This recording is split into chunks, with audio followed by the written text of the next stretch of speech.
Mesdames et messieurs, si vous avez raté l'actualité de ces derniers jours, eh bien, rassurez-vous, on récapitule tout dans cette émission L'Afrique dans tous ses états, un endroit où l'Afrique est mise au cœur du débat et surtout, eh bien, on donne la parole à ceux qui vivent l'Afrique au quotidien. Comme chaque semaine, nous sillonnons les réseaux sociaux, Internet, afin de dénicher eh bien, les sujets qui vous ont fait parler. Alors, 3 sujets sont au menu. Premier sujet, la crise du drone abattu, un point de non-retour dans les relations Mali-Algérie. Point d'interrogation. Sénégal, Diomaye Faye s'impatiente et annonce une possible création d'une monnaie nationale. Et enfin, première visite officielle des ministres de la Confédération de l'AES en Russie. Pour quels objectifs? Voilà, mesdames et messieurs, les 3 sujets que nous allons aborder avec notre invité du jour. Bienvenue à vous, monsieur Stéphane Dos Santos. Vous êtes fondateur et coprésident du média l'Africaine Global Press. Bonjour à mes chers collègues et puis bonjour à tous ceux qui nous regardent. Merci bien. On continue avec vous, docteur Mamadou Camara. Vous êtes économiste et maître de conférences. Bienvenue à vous. Bonjour Aïssa, bonjour monsieur Dos Santos, ravi de se retrouver à nouveau avec vous. Bonjour Baba, bonjour à nos téléspectateurs et je veux aussi rajouter à nos commentateurs. Et oui, on lit tous les commentaires. N'hésitez pas, continuez. Et on continue avec vous, Babadem, vous êtes journaliste. Bonjour Aïssatou et bonjour à mes co-panélistes et à nos commentateurs, je vais dire replayers aujourd'hui, ceux qui regardent après. Oui, l'émission. Exactement, voilà. Qui regardent après, n'hésitez pas à aller sur nos réseaux sociaux, après bien sûr avoir regardé l'émission à la télé. Allez mesdames et messieurs, on continue, on commence avec le premier sujet, effectivement, l'AES fait front face à l'Algérie et on commence avec vous, monsieur docteur Camara. Alors on regarde une vidéo et puis on revient. 1er avril dernier, un drone de fabrication turque de type Akinji est abattu en territoire malien, à une dizaine de kilomètres de la frontière algérienne. Alger reconnaît rapidement être à l'origine de la destruction de l'engin, qui coûte une trentaine de millions de dollars, en affirmant qu'il avait pénétré son espace aérien. Les autorités maliennes disent avoir demandé des éléments pour prouver cette affirmation, mais aucune suite satisfaisante n'a été réservée à la demande malienne. Le gouvernement de la transition conclut avec certitude absolue que le drone des forces armées de sécurité maliennes a été détruit suite à une action hostile préméditée du régime algérien. Action hostile, provocation du régime algérien, les mots sont forts. Et avec le Mali, les autres pays de l'AES, l'Alliance des États du Sahel, c'est-à-dire le Burkina Faso et le Niger, décident de rappeler pour consultation leurs ambassadeurs d'Alger. De retour sur le plateau, et oui, sujet qui a fait couler beaucoup d'encre. Allez, on vous écoute. Alors en effet, Aïssa, donc il y a la crise du drone, donc qui aujourd'hui est venue envenimer les relations déjà mauvaises entre l'Algérie et le Mali. Alors on rappelle rapidement les faits. C'est que dans la nuit du 31 mars au 1er avril, un drone malien a été abattu par l'armée algérienne. Et pour le Mali, il s'agit d'un acte prémédité, hostile, puisque le drone n'aurait pas franchi la frontière du Mali pour aller en Algérie. Et pour l'Algérie, c'est plutôt la version inverse qui consiste à dire que le drone avait franchi la frontière et qu'il s'agit donc d'une atteinte à sa sécurité, à son intégrité territoriale. Alors pour comprendre en fait cette crise, je propose d'aborder 3 points. Donc premièrement, on va voir un petit peu les causes profondes de cette crise pour dire que cette crise n'est que, on va dire, l'aboutissement d'un processus, d'une situation qui s'est envenimée au fur et à mesure. Ensuite, on va parler rapidement des conséquences de cette crise et ensuite, on va voir est-ce que cette crise est susceptible de s'internationaliser ou non, compte tenu donc des liens que le Mali a avec ses autres partenaires de l'AES. Alors, donc, pour revenir un petit peu sur les causes profondes de cette crise, Aïssa, alors, il faudrait un petit peu resituer cette crise dans un contexte qui est un contexte de tension un petit peu récurrente entre le Mali et l'Algérie depuis un certain nombre d'années. Notamment, on se rappelle qu'en novembre 2023, par exemple, lors de la prise de Kidal par l'armée malienne, donc les rebelles ont pu se replier donc, en Algérie, alors que le Mali attendait à ce que l'Algérie soit un peu plus coopérative pour justement permettre à l'armée malienne donc, de mettre la main sur une partie de ces terroristes. Ensuite, en juillet 2024, lors de l'attaque, cette fois-ci, des mouvements terroristes contre l'armée malienne, donc à Tinzaouaten, Donc pareil, l'Algérie a freiné un petit peu les possibilités de représailles de l'armée malienne parce qu'elle a annoncé tout de suite que tout combat qui serait très proche de sa frontière serait considéré comme une atteinte à sa sécurité et qu'elle se donnait un droit de réponse. Donc ce qui a limité les possibilités de poursuite donc, de l'armée, des éléments terroristes par l'armée malienne. Ensuite, en décembre 2023, l'Algérie a accueilli l'imam Dicko, qui est devenu aussi un farouche opposant aux autorités de Bamako, et donc ce qui a été vu par Bamako comme étant un acte inamical, on va dire, et finalement d'ailleurs à cette occasion il y a déjà eu un premier appel des ambassadeurs des deux pays. Ensuite en 2024, quand le Mali a finalement décidé de dénoncer l'accord d'Alger, c'est qu'on appelle l'accord d'Alger qui a été signé en 2015 en Algérie entre les parties maliennes en disant qu'on privilégiait plutôt le dialogue intermalien. Donc l'Algérie a pris mal cette position des autorités maliennes et se sentit un peu écartée des affaires maliennes. Alors en définitive, on peut donc considérer que c'est le manque de coopération manifeste de l'Algérie donc vis-à-vis du Mali en matière de lutte contre le terrorisme qui serait un petit peu à l'origine de la réaction des autorités maliennes. Et aussi les Algériens, donc on considère que l'acte qu'ils ont fait est un acte d'agression. D'ailleurs le Mali, on verra, a décidé de porter plainte devant les instances internationales contre l'Algérie. Alors les conséquences de cette crise, donc elles sont de plusieurs ordres, on va dire. Déjà il y a la fermeture des espaces aériens des deux pays, y compris aux vols commerciaux, donc ça va impacter sans doute les échanges entre ces deux pays. Il y a aussi le retrait du Mali avec effet immédiat donc, du comité d'état-major opérationnel conjoint qui est basé en Algérie. Il y a aussi l'annonce de la plainte, on en a déjà parlé. Donc le Mali va porter plainte contre l'Algérie devant les instances internationales pour acte d'agression. Et sur le plan économique, alors Air Algérie évidemment qui dessert un petit peu le Mali va être en difficulté. Et surtout, les autres effets collatéraux sur le plan économique, c'est le Niger qui risque aussi d'en pâtir, en tout cas de sentir ses effets, puisque on a vu que les pays de l'AES se sont montrés solidaires vis-à-vis du Mali et ont rappelé leurs ambassadeurs. Et donc finalement, or, l'Algérie avait proposé, par exemple, un certain nombre de projets dans le domaine de l'énergie au Niger, notamment la construction d'une centrale pour ce pays. Et donc, ce projet risque d'être suspendu. Et aussi, le Niger était concerné par un autre projet de pipeline qui devait aller de l'Algérie au Nigeria. Et donc, tous ces projets risquent, en tout cas, de prendre un coup. Et donc, finalement, la troisième question qu'on se pose rapidement, c'est est-ce que cette crise peut s'internationaliser ? Donc, a priori, bon, il y a une dimension internationale liée au fait que les deux autres pays de l'AES se sont montrés solidaires du Mali. Et donc, si le conflit devait en tout cas prendre de l'intensité, jusqu'à quel point ces pays peuvent-ils aller? Est-ce que si demain, on ne le souhaite pas, mais il y avait un conflit armé, est-ce que les deux autres pays de l'AES s'engageraient-ils? Exactement, on espère qu'on n'ira pas jusqu'à là, et ça c'est très important, et c'est ce qu'on défend ici dans l'émission. L'Afrique dans tous ses états, l'Union africaine, c'est très important, et on la descend, on la promeut ici dans l'émission, même si on parle des faits et avec objectivité. Alors, je vais prendre un message d'un téléspectateur, si vous me le permettez bien, concernant le drone, parce que c'est ce qui nous amène aujourd'hui. Azedine, donc, qui nous dit « Vous tirez des conclusions alors que l'enquête n'est pas terminée. Soyons sérieux, il faut être neutre dans cette affaire. » Vous tirez des conclusions un peu hâtives. Vous en pensez quoi rapidement pour... Moi, je suis d'accord avec le commentateur.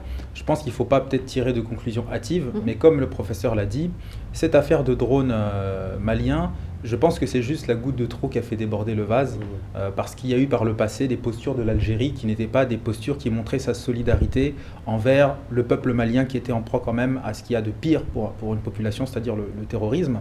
Maintenant, je pense que tout ce qu'il faut espérer, c'est que les dirigeants des deux pays, ou j'ai envie de vous dire des 4 pays, parce que les autres pays de l'AES sont rentrés dans l'affaire, qu'ils fassent preuve de maturité et qu'ils puissent installer un climat de paix pour qu'il y ait un dialogue qui puisse faire en sorte que la paix puisse revenir, parce que en Afrique, surtout pour 2 pays frontaliers comme ça, on n'a pas besoin de ça. Exactement. Vous en pensez quoi? Est-ce qu'on tire des conclusions hâtives? Non, conclusions hâtives, je ne pense pas. Il y a des faits. Il y a des faits. C'est-à-dire qu'en gros, l'armée algérienne a tout de suite fait un communiqué en disant que nous avons abattu un drone. Maintenant, là qui était entré dans son espace. Ce qu'ils disent.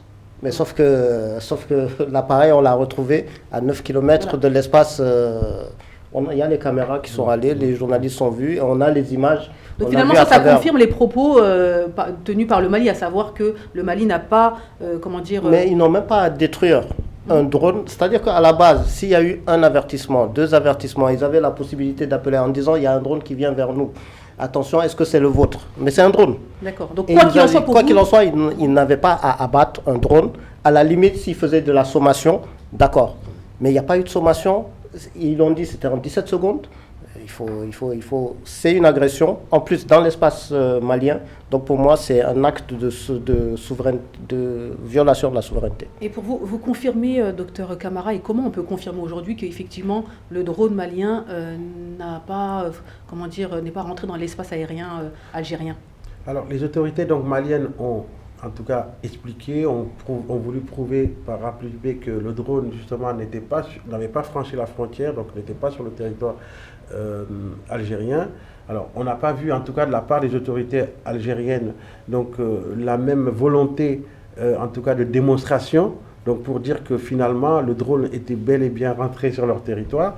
Et donc sur la base en tout cas de ce qu'on sait aujourd'hui, on estime qu'il s'agit d'un acte d'agression, en tout cas d'hostilité de l'Algérie vis-à-vis de son voisin malien. Bien sûr. Le Mali avait sommé donc l'Algérie de répondre et d'expliquer pourquoi donc cette destruction du drone et comment peuvent-ils dire que le drone avait franchi donc l'espace aérien algérien. Pour le coup, il y a eu un silence pendant quelques jours, ce qui a fait que le Mali a réagi et donc a considéré que voilà le silence valait finalement en confirmation.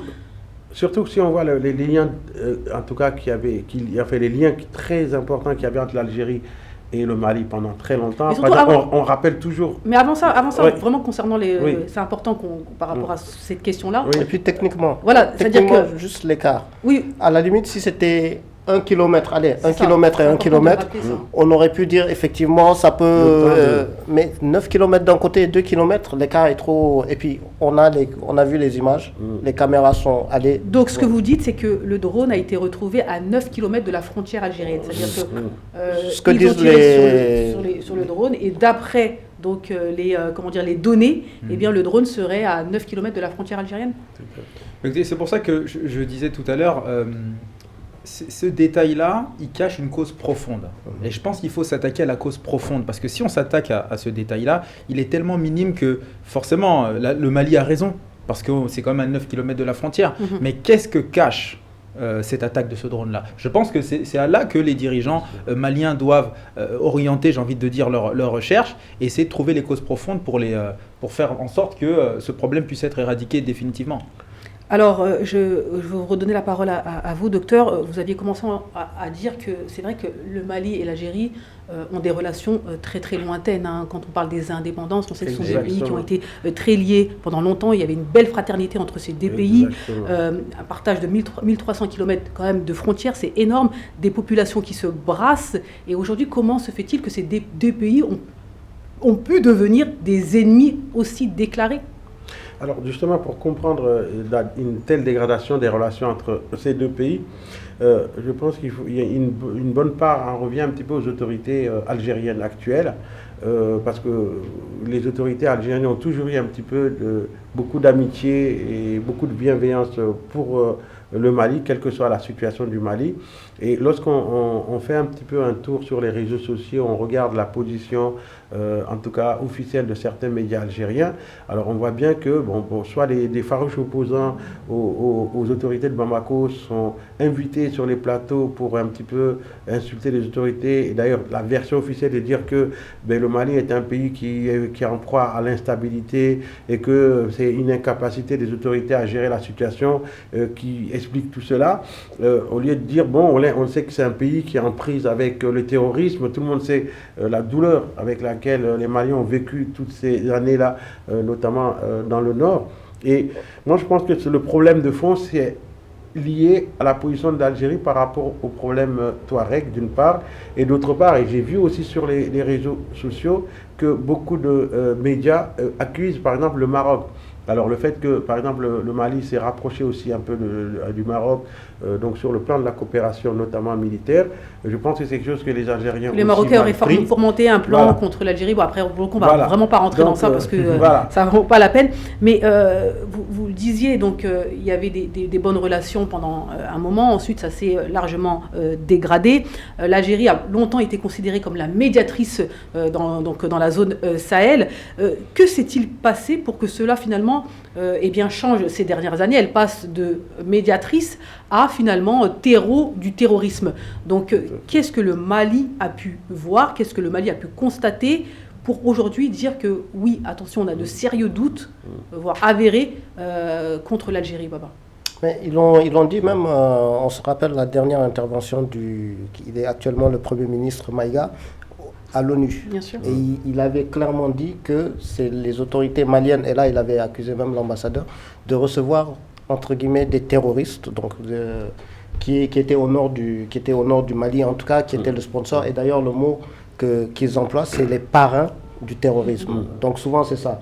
Après, je pense que concernant, il y a deux pays que le Mali a l'habitude de dire que ce sont les bases arrières des terroristes lorsqu'ils les poursuivent, Mauritanie et Algérie.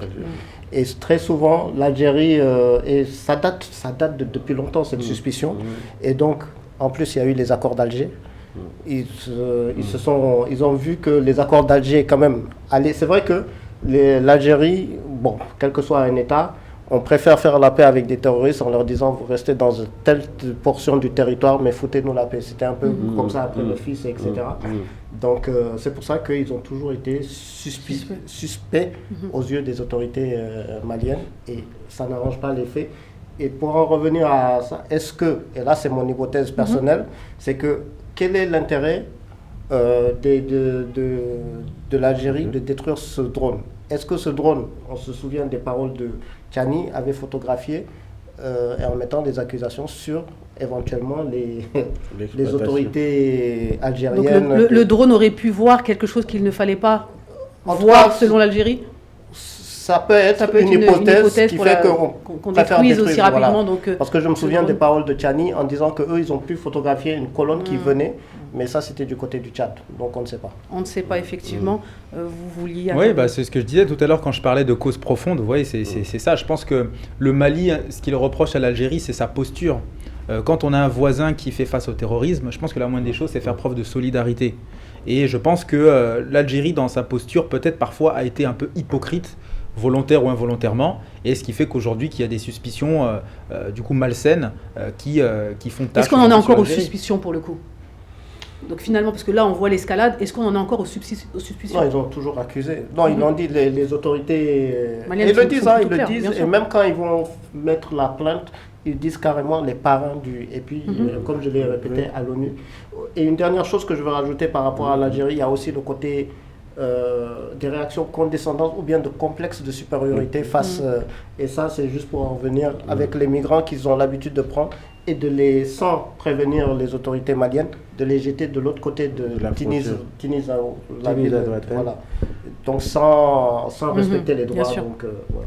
Alors, pour le coup, maintenant on va parler de cette réaction commune avec les pays d'AES. Il y a un message fort qui a été renvoyé lorsque le Mali, le Burkina et le Niger ont suivi les actions donc, du Mali, à savoir en rappelant donc, leurs ambassadeurs ou en décalant donc, l'arrivée de leurs ambassadeurs donc, en Algérie. Quel message a été renvoyé? C'est un message de solidarité. Et je pense que c'est un message qui épouse les valeurs de l'AES, qui veulent être des valeurs de fraternité, mais réelles, contrairement à ce qu'ils ont pu constater peut-être au niveau de la CEDEAO. Je pense que l'AES s'est comporté envers le Mali comme ils auraient aimé que les autres voisins de la CEDEAO se comportent envers eux lorsqu'ils ont été victimes de terrorisme. Moi, je pense que c'est le message qu'ils ont voulu lancer. Baba. Absolument, c'est un message de solidarité. Et encore, on aurait pu, il y a quelques mois de cela, le Burkina, là où il y avait une tension entre l'Algérie et le Mali, au même moment, il y avait eu ce qu'on appelait un rapprochement entre le Burkina Faso et l'Algérie. Et à ce moment-là, on se disait, est-ce qu'il n'y aurait pas une fissure entre le Burkina et le Mali? Et là, La preuve est que non. Oui. Et néanmoins, il y a certains qui considèrent qu'il y a eu un petit souci, notamment au sein donc, de cette comment dire, coalition, hein, surtout parce que par rapport à la fermeture donc, de l'espace aérien, le Mali, en réaction donc, à l'Algérie qui a fermé son espace aérien au Mali, eh bien, a fermé aussi son espace aérien, alors que le Niger et le Burkina Faso n'ont pas fermé donc, leur espace aérien. Oui. Certains disent, il y a deux versions. Certains disent que c'est normal pour éviter l'escalade. Il vaut mieux même pas que le Niger et le Burkina rentrent dans cela, parce que quoi qu'il en soit, l'Algérie ne leur a rien fait concernant l'espace aérien. Et il y en a d'autres qui disent non, par solidarité avec le Mali, il fallait aller jusqu'au bout et faire la même chose. À partir du moment qu'on touche au Mali, on touche au Burkina et au Niger. Vous en pensez quoi ?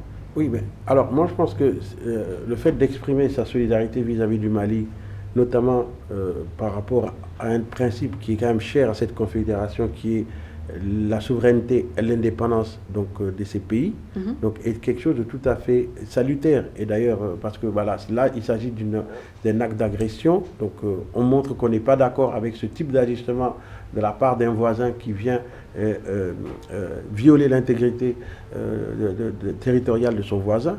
Mais ensuite, par rapport aux réactions, est-ce que les réactions auraient pu aller un peu plus loin que le seul aspect diplomatique? Alors, pour l'heure, on a quand même vu, enfin, je l'ai un petit peu souligné, le Niger, malgré des objectifs communs avec l'Algérie, a quand même eu le courage donc, d'exprimer sa solidarité vis-à-vis du Mali, avec tous les risques que cela comporte. Et je suis d'accord qu'il faut peut-être pas aller, pour l'instant, reproduire les mêmes mesures de fermeture d'espace aérien, notamment aux vols commerciaux, parce que ça peut aussi avoir un certain impact sur les pays. Vous en pensez quoi? Est-ce que le Niger et le Burkina ont bien fait de ne pas finalement fermer leur espace aérien à l'Algérie? Je trouve qu'ils ont bien fait de ne pas fermer leurs frontières aériennes à l'Algérie, parce que je pense que, comme j'ai dit tout à l'heure, moi je comprends leur réaction de solidarité envers le Mali. Ça épouse, j'ai envie de vous dire, l'esprit de l'AES. Par contre, dans un cas comme ça, on est quand même des pays africains. Il faudrait laisser le Mali et l'Algérie avoir un dialogue et se mettre un peu à l'écart. Si jamais il n'y a pas d'amélioration au niveau de la situation, malgré les tentatives de dialogue, là je peux comprendre qu'il y ait une sorte de rupture. Mais pour l'instant, je trouve que c'est trop précoce pour en arriver là. Et je salue d'ailleurs la décision sage pour moi du Niger et du Burkina de rester en retrait plutôt, excusez-moi, de cette décision-là. D'accord, très bien. Alors, on le rappelle, les défis sécuritaires sont aussi importants pour les pays de l'AES que pour l'Algérie. Donc, ils ont tout intérêt à se rabibocher, entre guillemets, afin de combattre donc, l'ennemi commun, à savoir les terroristes. Aujourd'hui, est-ce qu'on pense que la situation peut s'améliorer en laissant les choses aller comme ça? C'est-à-dire que faut-il une intervention extérieure? Faut-il éventuellement un médiateur? Faut-il faire quelque chose pour que la situation s'améliore, les relations s'améliorent, ou on est arrivé à un point de non-retour, à savoir que le Mali et l'Algérie, c'est terminé, ils ne s'entendront plus? Oui, moi je pense je pense que ce serait peut-être trop précoce de dire qu'on est arrivé à un point de non-retour. Par contre, je pense qu'il y aurait besoin d'un médiateur. Parce que, comme le professeur l'a dit tout à l'heure, les problèmes qu'il y a entre l'Algérie et le Mali, ça ne date pas d'aujourd'hui. La plaie est assez béante, assez profonde aussi. Et je pense qu'il faudrait peut-être un médiateur extérieur. Alors, peut-être pas extérieur forcément au continent, mais si on avait une Union africaine qui était dynamique à ce niveau-là, je pense que l'Union africaine aurait été, je pense, dans la meilleure des positions pour faire en sorte qu'il y ait un dialogue un peu plus fluide entre les deux nations. La CEDEAO a lancé un communiqué donc, tout récemment en disant comme quoi il fallait résoudre pacifiquement donc, ce problème, qu'il fallait discuter et surtout avoir des interlocuteurs africains, des médiateurs africains pour régler ce problème africain. Donc vous en pensez quoi? Moi je salue pour le coup. C'est vrai que beaucoup ont critiqué la CEDEAO ici sur le plateau. Aujourd'hui, il faut leur reconnaître qu'ils ont bien fait de réagir en disant oui, attention, il faut résoudre ce problème africain et l'Afrique est un grand continent qu'il faut Après, stabiliser. La CEDEAO n'a pas de levier aussi. Oui, peut-être, mais en tout cas, on peut lui reconnaître d'avoir quand même... Et après, j'irai dans le sens de l'Union africaine, mais dans ce cas, pourquoi ils ont porté plainte directement à l'ONU et au Conseil de sécurité de l'ONU, sans passer même par l'Union africaine? Pour le coup, on vous pose la question, d'ailleurs, même pourquoi l'Union africaine, mais parce qu'ils savent qu'il n'y aura pas de répondant à ce niveau-là. L'Union africaine, déjà, on l'a vu avec la RDC. Donc, ils sont allés directement vis-à-vis au niveau de l'ONU. Mais je pense que, par contre, l'Algérie, si on suit vraiment l'Algérie dans sa manière de répondre diplomatiquement ou sa manière d'avoir un rapport de force, il commence toujours de cette manière. Toujours de cette manière, un rapport de force. Et cette manière agressive, cette manière toujours. Mais ils sont en conflit presque avec tous leurs voisins. Le Maroc, je le mets de côté. La Mauritanie, c'est un coup chaud, la Libye. La Libye, bon, après, on sait. Mais là, le Mali, c'est toujours chaud et froid. Mais généralement, ils sont toujours comme ça. Mais après, vous allez voir que le réchauffement viendra d'eux-mêmes, c'est-à-dire qu'on les connaît. Donc ça veut dire quoi? Ils ont tout intérêt, au vu de la situation un petit peu difficile de l'Algérie, qui effectivement est en problème, en palabre entre guillemets, avec tous ses voisins, elle a tout intérêt à se réconcilier avec, pas que le Mali, mais avec le Mali, le Niger et le Burkina Faso. Et d'autant plus qu'on a vu, et je pense qu'on en parlera, c'est que le rapprochement de la Russie avec l'AES, donc c'est déjà... Donc, c'est-à-dire qu'ils risquent de s'isoler diplomatiquement, donc ils n'ont pas intérêt à le faire. Et comme le disait le professeur, il y a beaucoup d'enjeux, et on se pose toujours la question, qu'est-ce qu'il y a sur cette partie du Sahel, en tout cas sur cette partie nord Mali, sud Algérie, qui font que les Algériens sont vraiment là-dessus. C'est autre chose à voir. Justement, le sentiment que les autorités maliennes ont, c'est que ça arrange l'Algérie que le Mali ne se stabilise pas aujourd'hui, que le Mali ne puisse pas avoir un contrôle effectif de son territoire, notamment dans le nord, parce qu'il y a des ressources importantes que le Mali voudrait exploiter. Ça, c'est un des problèmes de fond. Mais l'autre problème, moi, ce que j'ai compris, c'est que les autorités algériennes, en tout cas, on a l'impression qu'elles remettent en cause la légitimité des autorités maliennes. Et tant qu'elles ne reviennent pas sur cette approche, je pense que ça va être compliqué. Ça va être compliqué, quel que soit le médiateur. Et après, c'est vrai que tu l'as dit, Baba, plutôt, le fait que la Russie se rapproche de l'AES et que la Russie aussi a des liens très forts avec l'Algérie, peut-être que la Russie peut amener l'Algérie... jouer le rôle de médiateur, finalement, ça sera un médiateur... Voilà, exactement, possible. Extérieur. Voilà. Donc, effectivement, il y a quand même un point important, comme vous le disiez, les propos qui ont été tenus dans les communiqués de presse, et notamment entre guillemets pour l'Algérie qui ne reconnaît pas donc officiellement donc les autorités au pouvoir donc au Mali, qui a quand même utilisé des mots assez durs concernant donc la légitimité même de ce pays, de ces autorités là. C'est vrai que ça peut être compliqué pour que ils puissent s'asseoir et discuter. Donc il y a déjà peut-être un pas que devrait faire l'Algérie pour qu'éventuellement il y ait un réchauffement. C'est ce que vous voulez dire, monsieur le docteur? Tout à fait. Il faut que l'Algérie cesse de fustiger les autorités maliennes, dire que c'est les autorités du Mali et c'est avec elles qu'il faudrait négocier, avec elles qu'il faudrait coopérer, et que voilà, les affaires intérieures du Mali donc, concernent d'abord les Maliens, et que l'Algérie ne doit pas être vexée que les Maliens veuillent régler entre eux-mêmes un certain nombre de leurs problèmes, notamment en dénonçant l'accord d'Alger. Donc voilà, il faudrait qu'à un moment donné, on comprenne que chaque pays a sa propre souveraineté, même si la coopération est quelque chose qui est souhaité, mais qu'on ne doit pas se mêler des affaires des autres. Si tu veux intervenir dans mes affaires et que je te dis finalement, je peux le faire moi-même, mais il faut que tu ne te vexes pas. Voilà, donc ça c'est vraiment pour moi, c'est ça le problème de fond, entre autres. Bien. Voilà. Le message est passé. Merci beaucoup, monsieur Camara. Merci à vous pour ce premier sujet. On continue avec le Sénégal. Destination le Sénégal. Diomaye Faye, président du Sénégal, s'impatiente et annonce une possible création d'une monnaie nationale. On regarde une vidéo et puis on revient. Bassirou Diomaye Faye est revenu sur la question de la souveraineté monétaire du Sénégal et dans sa déclaration, il dit « Tous les pays du monde disposent de 3 principaux moyens pour financer leur économie, la fiscalité, l'endettement et la monnaie. Or, avec le franc CFA, le Sénégal se prive d'un instrument essentiel pour le chef de l'État sénégalais. L'absence d'une monnaie propre empêche le pays d'agir efficacement sur l'un des leviers fondamentaux de sa politique économique. Il le dit tout en rappelant qu'il y a quand même ce projet au sein même de l'Union monétaire ouest-africaine, mais si jamais, précisément on parlait aussi de la CEDEAO, vous le savez, cette monnaie de la CEDEAO, mais il précise que si jamais cela tarde, le Sénégal pourrait donc envisager la création de sa propre monnaie. De retour sur le plateau, Babadem, alors à quand la monnaie nationale sénégalaise? Oui, ça venait de la sortie du président Diomaye Faye lors des commémorations de l'indépendance, la fête de l'indépendance. Le soir même, il avait une conférence de presse auprès des journaux et des journalistes plutôt sénégalais.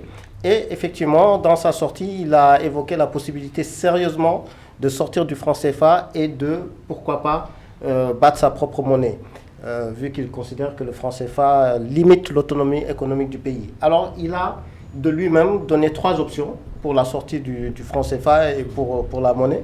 Donc, la première option, donc le premier scénario, c'est de faire cette monnaie régionale au sein de la CEDEAO. L'idée de cette monnaie commune au sein de la CEDEAO, avec l'écho qu'on a entendu parler depuis 2020, est vue comme une solution idéale pour favoriser l'intégration régionale. Cependant, il y a beaucoup de lenteur, beaucoup d'échecs répétés et beaucoup de reports de cette monnaie. Donc, normalement, c'est prévu pour 2027. On attend encore de voir. Le deuxième scénario que le président Diomaye Faye a évoqué, c'était s'il n'y avait pas pour la CEDEAO, c'est la monnaie régionale au sein de l'UEMOA. Donc pour lui, c'est une alternative plus rapide pour pourrait être développée au sein de l'Union économique et monétaire, donc l'UEMOA, permettant une transition vers une monnaie commune tout en préservant une certaine stabilité économique. Et son troisième scénario, c'est que si on ne va pas vers la monnaie de la CEDEAO et si on ne va pas vers cette monnaie, en tout cas cette transition vers l'UEMOA, c'est tout simplement de créer sa propre monnaie, une monnaie nationale. En cas d'impasse, donc, il pourrait opter pour cette devise nationale, une solution qui symbolise une souveraineté totale, mais nécessite des prérequis importants. Et d'ailleurs, il a dit, et il en est conscient, il dit que ce n'est pas du jour au lendemain qu'on va battre sa propre monnaie. Et donc, la sortie du franc CFA, pour lui, il peut faire face à des défis comme l'instabilité monétaire, comme la réorganisation du système financier et le maintien de la stabilité économique. Quoi qu'il en soit, pour lui, la position actuelle du Sénégal, c'est qu'il reste ouvert à des solutions régionales, mais n'exclut pas par une initiative unilatérale si les processus régionaux continuent de stagner. Merci beaucoup Baba. Effectivement, donc souveraineté monétaire, c'est une promesse importante de la campagne donc de Diomaye et Sonko, donc très publicité par le peuple sénégalais. Alors, que va-t-il se passer? Bonne question. En tout cas, je vais prendre un message d'un téléspectateur. Donc, il dit déjà Faye, il faut assainir les finances de ton pays et leur gestion. Le sujet du franc CFA a bon dos pour cacher la marmaille des Africains. Vous en pensez quoi? C'est vrai que c'est un sujet qui revient très très souvent sur la table, à savoir le franc CFA. Déjà, avant les élections, pendant les élections, on en parle beaucoup. Oui, rassurez-vous, on va créer une monnaie, etc., etc. Les élections passent, finalement, on en parle, et finalement, on ne va jamais jusqu'au bout. L'écho, ça fait 5 ans depuis 2020, on en parle, rien n'a abouti, etc., etc. Vous pensez quoi de ce commentaire, Stéphane? Bon, je pense que c'est le commentaire de quelqu'un qui est opposant, c'est de bonne guerre, on va dire. Mais plus sérieusement, moi je pense que le problème du franc CFA, au-delà du problème sénégalais, c'est un problème africain, aujourd'hui du moins d'Afrique francophone. Et on dit souvent l'homme prudent voit le mal de loin. Je pense pour que Diomaye Faye puisse mettre en place ce qu'il a prévu d'un point de vue économique pour son pays, il faudrait peut-être que, j'ai envie de vous dire, l'environnement d'un point de vue économique soit propice. Et je pense qu'il pense qu'avec le franc CFA aujourd'hui, c'est quelque chose qui pourrait être un frein pour son programme. Donc je pense qu'il a conscience du fait que ça va prendre du temps, parce qu'on ne peut pas sortir de cette vieille monnaie qui est le franc CFA comme ça, mais c'est bien qu'il puisse poser déjà les bases d'un renouveau, et il ne reste plus qu'à voir ce que ça va donner sur les années à venir. Merci. On va continuer avec vous, monsieur l'économiste. Donc, pour le coup, on va en profiter. On va profiter de votre présence. Alors, est-ce qu'il est clairement démontré qu'un pays qui a le franc CFA comme monnaie serait beaucoup moins, propice au développement en ayant le franc CFA que s'il n'avait plus le franc CFA? Est-ce qu'aujourd'hui, c'est clairement démontré? Alors donc aujourd'hui, est-ce que c'est clairement démontré? Donc il y a eu plein de travaux, par exemple, de comparaison, notamment en Afrique, entre les dynamiques de développement, de croissance entre la zone CFA et la zone qui n'est pas, avec la zone des pays qui n'ont pas le CFA. Et effectivement, un certain nombre de ces travaux ont montré que le CFA était beaucoup plus inentrave donc, au processus de développement et de croissance. Pourquoi? Parce que tout simplement, le CFA n'est pas une monnaie avec laquelle, malheureusement, on peut exprimer toute sa souveraineté. Alors, pourquoi? On rappelle qu'une souveraineté monétaire, c'est la capacité de gérer sa propre monnaie, de l'émettre et de réguler son propre système bancaire.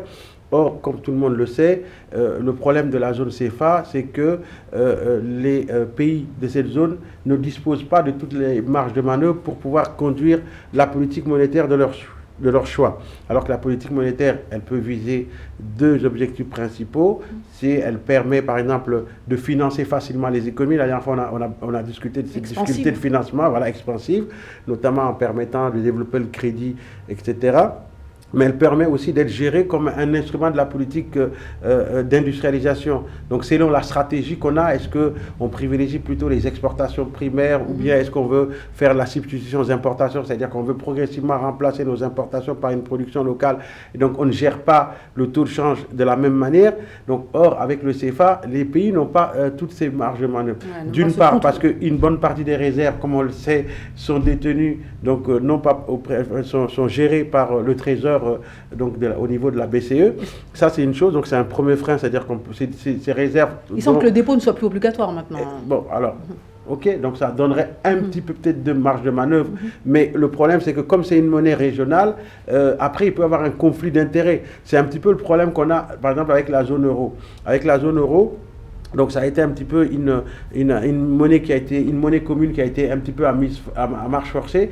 On sait qu'il y a des pays qui ont beaucoup souffert de ça. Pourquoi? Parce que la BCE a décidé de faire de l'euro une monnaie forte. Et compte tenu de la structure des économies, par exemple comme celle de l'Allemagne, ce n'est pas un problème parce que l'Allemagne, elle avait déjà elle-même une monnaie nationale qui était très forte, elle s'était construite avec cette contrainte-là. Ce n'était pas le cas de l'Italie ni du Portugal qui avaient toujours eu des monnaies faibles et cette monnaie faible les avait toujours un petit peu soutenues en termes de compétitivité. Et donc on tombe dans les mêmes problématiques lorsqu'on est dans une zone, évidemment pour revenir au propos de Baba, si on est dans on a une monnaie régionale et que les économies sont complètement différentes les unes des autres, elles ont des spécialisations différentes, mais il peut toujours avoir un conflit d'objectifs. Est-ce qu'on va avoir un éco fort, un éco faible? Donc ça, c'est aussi un problème qu'il faut régler. Après, il y a les critères de convergence, mais juste pour répondre à ce commentaire qui dit il n'a qu'à penser à assainir d'abord son économie. Justement, c'est par rapport à ça que Diomaye Faye a introduit cette partie du franc CFA en disant que pour reconstruire, en tout cas l'économie sénégalaise a besoin pour se reconstruire de 3 piliers. Le premier c'est l'endettement, le deuxième c'était la fiscalité et le troisième c'était le système monétaire. Et il dit que le fait d'être dans le franc CFA lui enlève ce deuxième cette possibilité. Bien sûr. Donc, et pour le coup, on a souveraineté monétaire sans discipline économique, et c'est important de le dire, c'est pas parce qu'on crée sa propre monnaie qu'on va forcément réussir. Donc souveraineté monétaire sans discipline économique peut ruiner un pays. Exactement, mais c'est souvent une chose que moi je rappelle aux étudiants en disant que malheureusement, parce que c'est vrai que la monnaie elle est très liée à la dimension politique. C'est-à-dire que si on a des problèmes de gouvernance politique, ça va se refléter donc, au niveau de la valeur de la monnaie, notamment dans ses relations avec les autres. Donc lorsqu'un pays donc, politiquement n'est pas stable et que les autorités ne sont pas capables d'avoir une bonne gouvernance, ça peut avoir toute une série d'impacts et ça va s'exprimer notamment par une dévaluation continue de la monnaie. Et donc je dis, il y a plein de petits pays dans lesquels les populations malheureusement subissent donc la violence liée à une monnaie qu'on est incapable de gérer, parce que le fait que la monnaie se déprécie en continu vis-à-vis de dollar et qu'on est un pays, par exemple, dépendant de l'extérieur en termes d'importation de nourriture, d'importation de carburant ou de produits énergétiques, donc non seulement ça appauvrit la population, mais ça pose des problèmes de compétitivité, y compris aux entreprises de ce pays. Oui, sauf que le problème du franc CFA, c'est de l'autre côté, je me rappelle de Tchani quand il disait, c'est la domination notamment des Français ou des Européens qui à tout moment, et il le disait, qu'ils ont frappé de la monnaie juste pour les armements, si on se rappelle de Tchani, et c'est ça dont Sonko l'avait dit depuis 2019 à travers même son livre, c'est d'enlever ces chaînes de cette domination et que eux-mêmes à leur niveau, que ce soit régional, de pouvoir au moins avoir ce levier et cette dépendance. Bien sûr. Alors pour le coup, la question elle va être claire, c'est est-ce que le Sénégal aujourd'hui est économiquement prêt pour soutenir éventuellement une monnaie nationale indépendante? Pourquoi je pose la question? Parce que, par exemple, quand on fait un parallèle avec la Mauritanie qui a quitté le franc CFA en 1973, la situation de la Mauritanie à cette époque-là est moins bonne, et beaucoup même moins bonne que la situation du Sénégal aujourd'hui. Donc qu'est-ce qui fait qu'aujourd'hui finalement on repousse alors que les situations finalement étaient moins bonnes en 1973 pour la Mauritanie que pour le Sénégal aujourd'hui en 2025? Alors, c'est vrai qu'aujourd'hui, penser à une monnaie nationale alors qu'on est déjà dans une zone monétaire, bon, ça peut paraître un petit peu à contre-courant ou contre-intuitif, mais les arguments, comme Baba l'a développé, sont tout à fait recevables, puisqu'il s'agit de retrouver, à défaut de pouvoir retrouver cette souveraineté au niveau régional, mais au moins on prend sa souveraineté au niveau national et on essaie de gérer sa propre monnaie. Donc, c'est quelque chose qui peut tout à fait se comprendre. Et je pense que le Sénégal, de mon point de vue, a des institutions quand même qui sont beaucoup plus solides que la plupart des pays et que politiquement, c'est tout à fait gérable d'avoir une monnaie nationale au niveau du Sénégal et que les choses puissent bien se poser. Évidemment, le fait que le Sénégal soit très endetté aujourd'hui, donc ça peut être quelque chose de problématique, notamment par rapport à sa dette, si cette monnaie venait à être dévaluée. Donc évidemment, le coût de son endettement en monnaie nationale va être beaucoup plus important. Donc c'est vrai que c'est des problèmes qu'il faudrait en ce moment-là anticiper. Bien sûr, bien sûr. Donc finalement, Baba, pour le coup, je vous pose la question, quand on parle de l'éco, on parle de toutes ces monnaies, c'est-à-dire ils veulent sortir du franc CFA, pour le coup, on n'en sort pas encore pour l'instant. Pas mal de pays ont les capacités, entre guillemets, de pouvoir créer leur monnaie avec une bonne volonté. Est-ce que c'est...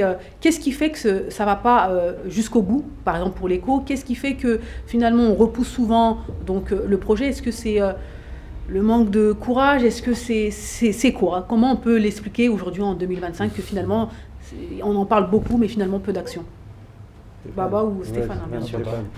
C'est toujours le système géopolitique. On se rappelle qu'en 2020, quand on parlait de l'éco, ce qui avait frappé les esprits, c'est que c'était et le président ivoirien Alassane Ouattara et Macron qui décidaient à ce moment-là. Et on s'est dit, mais qu'est-ce qui se passe? C'était en 2020 par rapport à l'éco.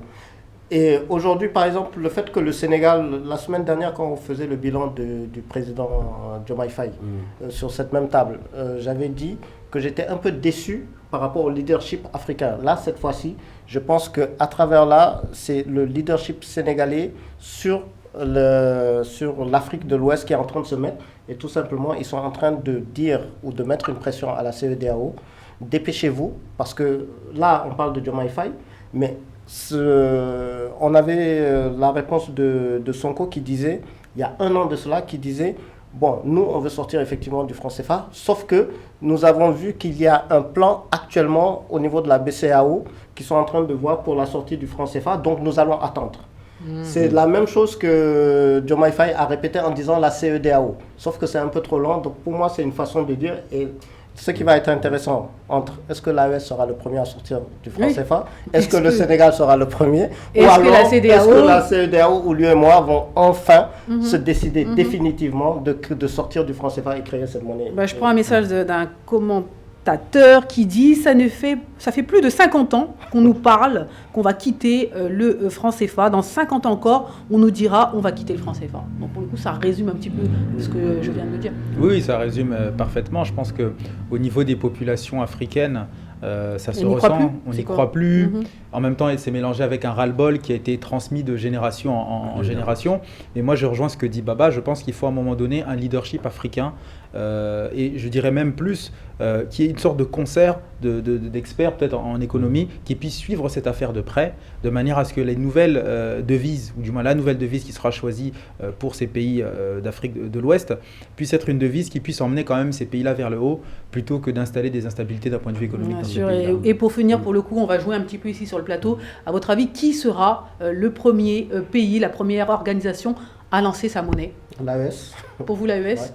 Je pense que l'AES, il y a des bonnes chances. Si les choses ont, en tout cas... Donc 3 voix pour l'AES, donc qui vivra verra. On en reparlera certainement ici sur le plateau de l'Afrique dans tous ses états. Mesdames et messieurs, on continue l'émission avec le troisième sujet. Alors, première visite officielle des ministres de la Confédération de l'AES en Russie. Pour quels objectifs? Alors, on va regarder une vidéo et puis on revient. Moscou ou le grand pas vers l'expansion des liens entre la Confédération des États du Sahel et la Fédération de Russie. Ici, au ministère des Affaires étrangères de la Russie, se joue une nouvelle étape diplomatique majeure. Sergei Lavrov reçoit ses homologues du Burkina Faso, du Mali et du Niger. Une première rencontre officielle entre la Fédération de Russie et la Confédération des États du Sahel. Un conclave guidé par l'esprit de la création de l'AES, le renforcement de la sécurité, la défense et le développement socio-économique. Et la Russie apparaît comme un partenaire stratégique pour atteindre ses objectifs, ayant été le premier pays à reconnaître officiellement la Confédération AES une semaine seulement après sa création.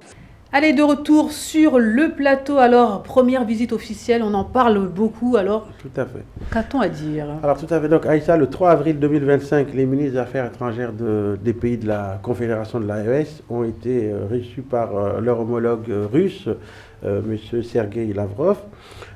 Donc, cette rencontre était en tout cas le point de départ d'un partenariat en tout cas stratégique que ces pays voudraient établir avec la Russie.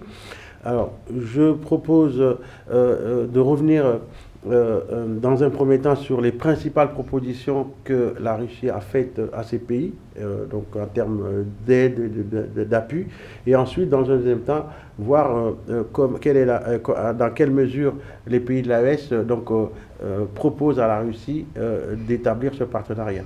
Voilà, donc les principales propositions, donc, comme l'a affirmé le ministre des Affaires étrangères russe, les propositions vont concerner 3 domaines clés, la défense-sécurité, l'économie et la diplomatie.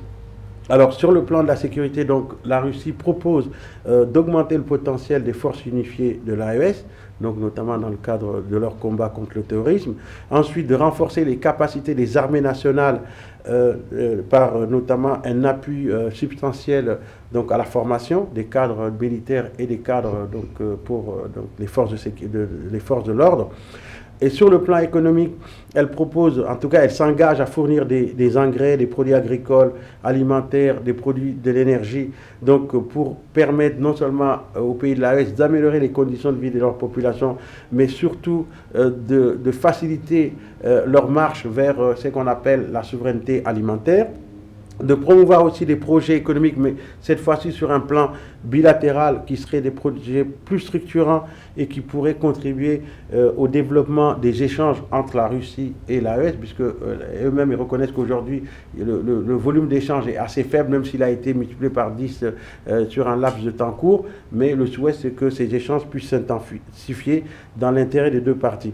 Et donc ensuite, sur le plan diplomatique, donc la Russie s'engage à appuyer l'AES, notamment pour que la souveraineté de ces États non seulement soit maintenue, que les autres pays ne puissent pas s'ingérer dans leurs affaires intérieures, et surtout que les droits des peuples de l'AES à choisir leur propre modèle de développement économique et social donc soient garantis. Et la Russie leur propose également de les soutenir pour qu'ils soient reconnus, que cette organisation soit reconnue sur le plan international.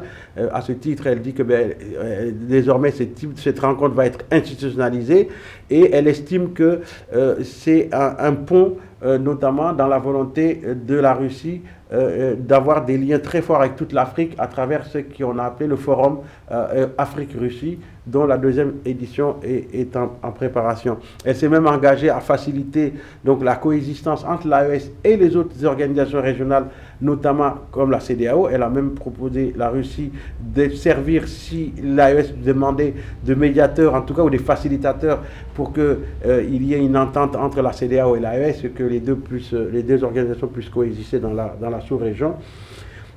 Et finalement, vous voyez que la Russie, en tout cas, s'engage donc à faire exister l'AES, à ce que l'AES soit reconnue sur le plan international.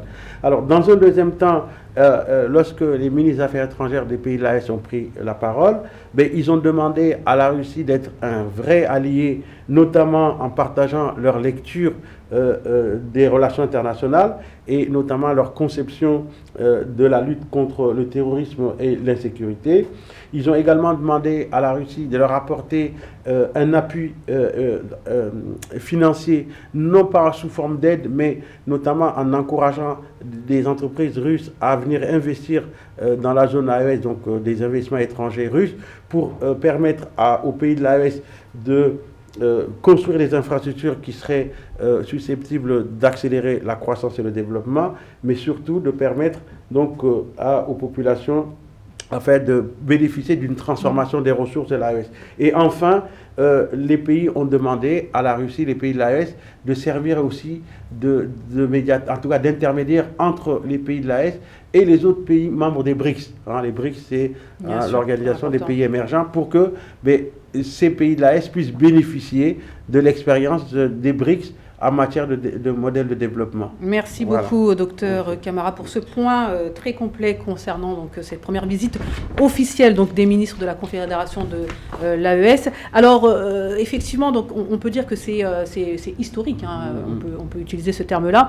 Alors, est-ce que ça marque une étape stratégique pour l'AES, cette visite des 3 ministres ensemble en Russie?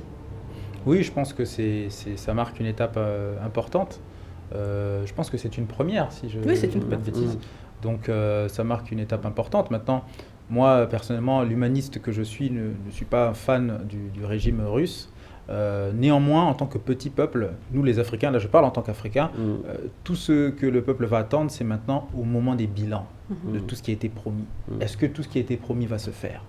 C'est ça l'intérêt des Africains. Et pour le coup, c'est une bonne question parce que aujourd'hui, de plus en plus de voix s'élèvent et ils se disent, quand on fait marche arrière, quand on regarde il y a quelques années et aujourd'hui, on voit qu'il y a eu une évolution assez considérable concernant la situation donc, de ces pays-là, à savoir le Burkina, le Mali et le Niger, depuis, entre guillemets, leur rapprochement avec la Russie. Est-ce qu'on peut confirmer ces propos-là, par exemple?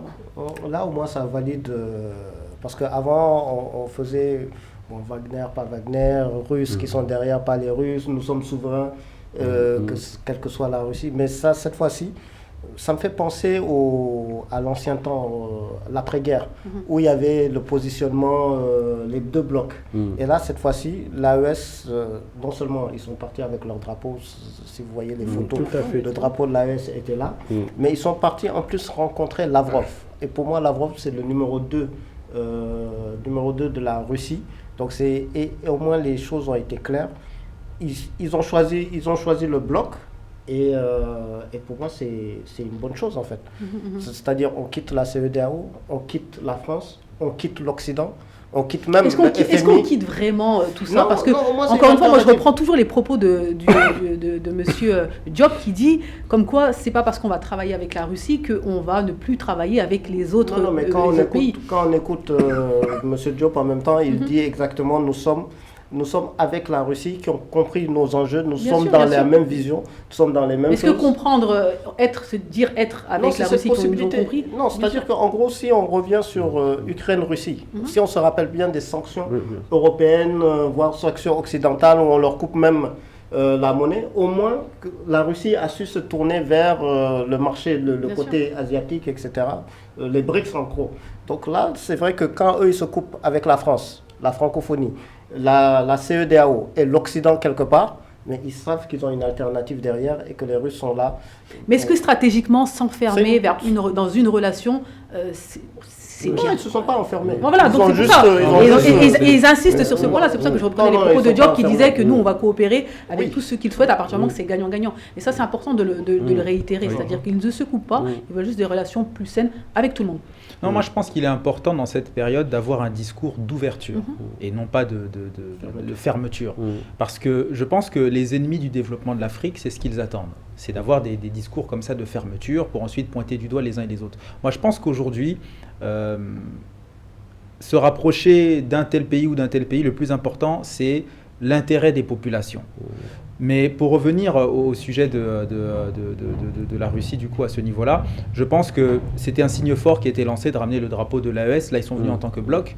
Et maintenant, comme je l'ai dit, c'est dans la durée qu'on va pouvoir mesurer de manière à voir si est-ce que ça aura été productif ou pas. Pour le coup, docteur Camara, quand vous avez fait votre chronique, vous avez beaucoup parlé de l'intérêt pour les pays d'AES de collaborer avec la Russie. Alors qu'on sait très bien que chaque pays ont leurs intérêts personnels avant, bien sûr, de penser aux autres. Donc, et moi, je pense que c'est important de rappeler ces points-là, à savoir quels sont les intérêts de chaque partie. Quel est l'intérêt pour l'AES de travailler avec la Russie? Quel est l'intérêt pour la Russie de travailler avec les pays de l'AES? Moi, je pense que c'est important de le rappeler et de se dire non, chaque bloc a conscience qu'ils ont un intérêt de travailler ensemble. Mais quels sont ces intérêts? Alors, justement, les pays de l'AES ont un potentiel en termes de ressources naturelles qui peut profiter aussi à la Russie, donc en termes d'approvisionnement, de soutien de ces industries. Ça peut donner aussi des opportunités d'investissement pour les entreprises russes. Et de même, les pays de l'AES ont aussi besoin d'un partenariat qui les aiderait à transformer leurs ressources naturelles, donc avec un produit à plus forte valeur ajoutée. Les pays de l'AES ont besoin d'un partenaire qui les aide à avoir des infrastructures de base qui sont très importantes pour le développement économique. Et je pense que ça peut être un bon deal. Alors, après, c'est vrai que si on est dans une logique de diversification des partenariats, donc ça peut être même quelque chose de gagnant dans la mesure où chacun va avoir l'intérêt à travailler avec nous. Et en ce moment-là, les gens vont se bousculer devant notre porte et on va voir avec qui on est susceptible de faire le meilleur deal. Et je pense qu'il n'y a pas d'antinomie entre le fait de vouloir développer des relations avec la Russie et la possibilité qu'il reste à d'autres pays, notamment c'est pour ça qu'ils ont demandé à la Russie, par exemple, de servir de pont avec les autres pays émergents des BRICS, parce que c'est aussi des pays qui peuvent aussi avoir un potentiel de coopération avec les pays de l'AES. Alors, moi je pense aussi qu'en Afrique, il faudrait qu'on cherche jouer sur les rivalités entre les puissances ou entre les blocs et aussi tirer profit. Donc sans être dans une diplomatie un petit peu naïve qu'on nous reprochait dans le temps. Et l'AES devrait jouer ce rôle-là, parce qu'avec les ressources, avec le potentiel qu'elle a de développement, elle devrait vraiment jouer cette carte-là, à savoir de rivalité entre les puissances, et ouvrir finalement sa porte avec les personnes, enfin les pays qui leur veulent du bien. Après, pour revenir sur les intérêts de chacun, je me rappelle de cette intervention du capitaine Ibrahim Traoré par rapport aux armements. On sait que le marché des armements, la Russie ne va pas faire gratuit au niveau. Et c'est important de le dire. Et de l'autre côté, ça permet, mais il faut voir, depuis que la Russie est venue et qu'il n'y a plus la MINUSMA, etc., ils ont gagné des terrains au niveau des combats. Donc, pour moi, au niveau de l'armement et de la sécurité, c'est du gagnant-gagnant. On sait que c'est vrai qu'ils n'ont pas dit comment ils vont être. Bien sûr. Il y a ça aussi. Et on se rappelle aussi au temps du Covid, quand l'ancien président sénégalais partait pour demander du blé. Donc il y a aussi le côté la partie agroalimentaire. Tout à fait. Et la Russie a gagné 19% de part de marché en Afrique, notamment en Afrique du Nord sur tout ce qui est agroalimentaire, l'huile de soja, etc. Donc là, je pense que c'est un marché, c'est du gagnant-gagnant. C'est un marché gagnant-gagnant. Et de l'autre côté, on voit que la sécurisation au niveau du marché des armements. C'est du gagnant-gagnant officiel aux yeux de tous, c'est-à-dire connu aux yeux de tous. Et autre chose, que le capitaine Ibrahim Traoré disait que les Français leur refusaient de vendre des armes en disant on ne va pas vous donner des armes. Là, ils ont des armes. Ils ont des armes. Et les Russes sont producteurs d'armes. Surtout, une dernière chose que je voudrais rajouter, dans le partenariat entre l'AES et la Russie, même sur le plan diplomatique, c'est important de le dire. Pourquoi ? Parce que la Russie est quand même un des membres du Conseil de sécurité de l'ONU. Totalement. Et donc, si demain, certaines décisions pouvaient être prises à l'encontre de l'AES, la Russie, avec son droit de veto, pourrait bloquer ces décisions. Et en même temps, la Russie a tout intérêt d'avoir les pays africains avec elle pour peser plus à l'ONU sur la scène internationale. Et ça, c'est très important. Et elle sait qu'elle a besoin aussi des pays africains. Tout à fait. Je pense que c'est primordial de rappeler les intérêts des uns et des autres, qu'il n'y a pas d'une relation naïve de la part notamment des pays d'AES, parce qu'on sait que la Russie, elle, ne l'est pas naïve. Par contre, si je peux me permettre de dire une chose, là où il faudrait aussi que les dirigeants de l'AES et même les dirigeants africains fassent attention, l'Afrique est trop précieuse pour qu'elle devienne un terrain de guerre froide entre certaines puissances. Moi, j'ai entendu des propos, je ne sais plus de qui accusait l'Ukraine d'avoir une influence en Afrique et de mettre en péril les intérêts de la Russie et tout ça. Je pense que l'Afrique, qui est le berceau de l'humanité, ne peut pas être infantilisée à ce point-là. Il faut que nos dirigeants aient du caractère et de leur dire à leurs interlocuteurs, vos querelles en Europe, vos querelles partout en Amérique, ça vous regarde. Si on a dealé avec vous, c'est pour l'intérêt des populations africaines.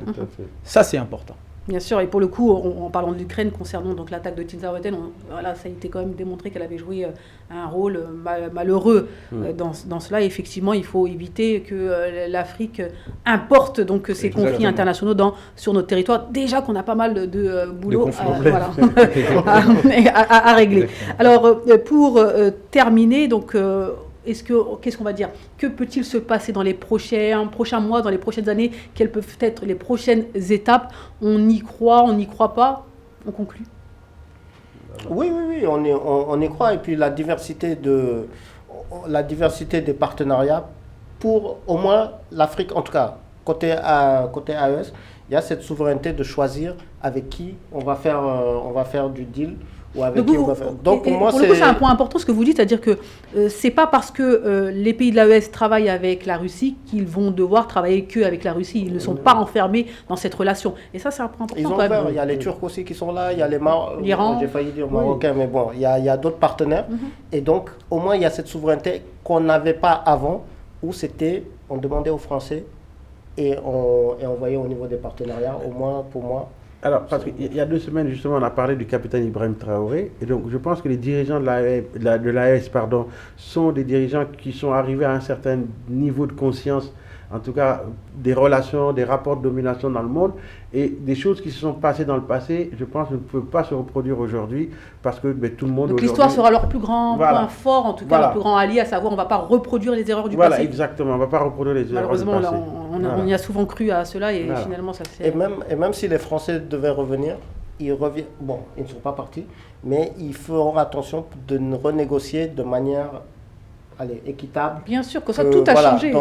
Aujourd'hui, tout a changé. Et puis, encore une fois, on ne ferme pas la porte aux Français. Donc, oui. Voilà. Comme l'a pu le dire donc, les ministres des Affaires étrangères donc, des pays d'AES, et notamment de M. Diop, à moins que ça ait changé depuis. En tout cas, moi, je n'ai pas eu l'information. Voilà. Mesdames et messieurs, nous sommes au terme de cette émission. Personne n'a rien à rajouter. Nous sommes au terme de cette émission. En tout cas, merci beaucoup à vous, Stéphane Dos Santos, d'avoir répondu à notre invitation. Merci bien sûr à Dr Camara ainsi qu'à Babadem. Voilà, vous êtes dans votre émission L'Afrique dans tous ses états qui récapitule l'actualité africaine. Rendez-vous la semaine prochaine pour un nouveau numéro de votre émission.